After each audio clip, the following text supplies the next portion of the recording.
اگر کوئی پہلے نماز نہ پڑھتا ہو اور ابھی نماز پڑھنا شروع کی ہو لیکن یہ معلوم نہیں کہ کتنی نمازیں قضا ہوئی ہیں، تو اب وہ اپنی نمازوں کی قضا کا حساب کیسے کرے اور کیسے نمازوں کی ادائیگی کرے؟ اگر یاد ہے کہ کب بالغ ہوا تھا اور یہ یاد نہیں کہ کب سے نمازیں چھوٹی ہیں، کتنی چھوٹی ہیں، کچھ پتہ نہیں، تو اب یہ کہ کب بالغ ہوا تھا تو یہ بھی شاید یاد نہیں ہوتا، یہ نہیں ہوتا، پتہ ہی نہیں ہوتا.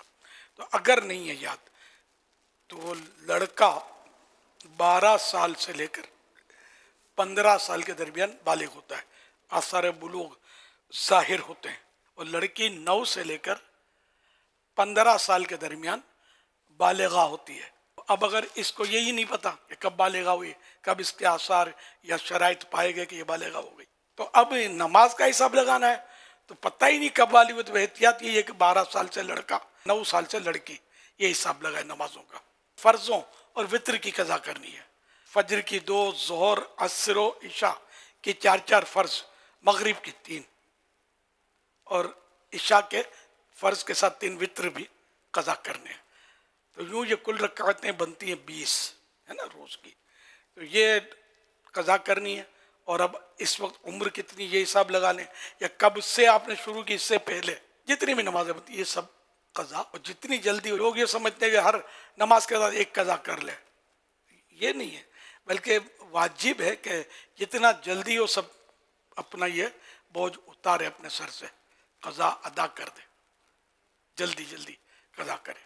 بلا وجہ تاخیر بھی گناہ ہے. اس میں تھوڑی تھوڑی رعایت بھی ہے کہ جیسے رکوع سجود میں سبحان ربی الاعلیٰ، سبحان ربی العظیم وغیرہ، یہ 3 کے بدلے ایک بار بھی پڑھ سکتے ہیں. فرضوں کی تیسری، چوتھی، مغرب کی تیسری میں سبحان اللہ 3 بار سورہ فاتحہ کے بدلے یہ پڑھ لے، 3 بار سبحان اللہ.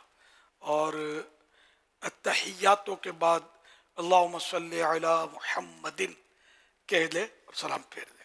وطر میں تکبیر قنوت، تیسری رکعت میں تکبیر قنوت، جب سورہ فاتحہ اور سورت ملا کر تکبیر قنوت کہتے ہیں نا، اس کو تکبیر قنوت کہتے ہیں، تو واجب ہے.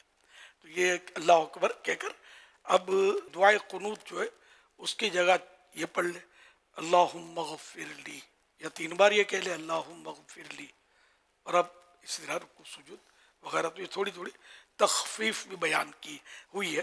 تو یوں یعنی کہ تخفیف مانے کم کرنا، کہ یہ تھوڑا جلدی جلدی آدمی پڑھ سکے. لیکن اس کا جلدی، کسی کو بولے جلدی پڑھو تو وہ 2 سجدوں کے درمیان برابر بیٹھے گا نہیں، جلدی پڑھنی ہے. یہ تو واجب ہے بیٹھنا، جلسہ جس کو پورا بیٹھنا ہے، رکوع کے بعد پورا کھڑا ہونا ہے. یہ نہیں کرتے، سمجھتے جلدی، یہ جلدی نہیں ہے. اور اس طرح بھی نہیں باغم باغ کرنی پڑھنے میں کہ حروف چب جائیں اور معنی خراب ہو جائیں. پڑھنا اس طرح ہے کہ وہ تو صحیح حروف ادا ہوں اپنے مخرج سے.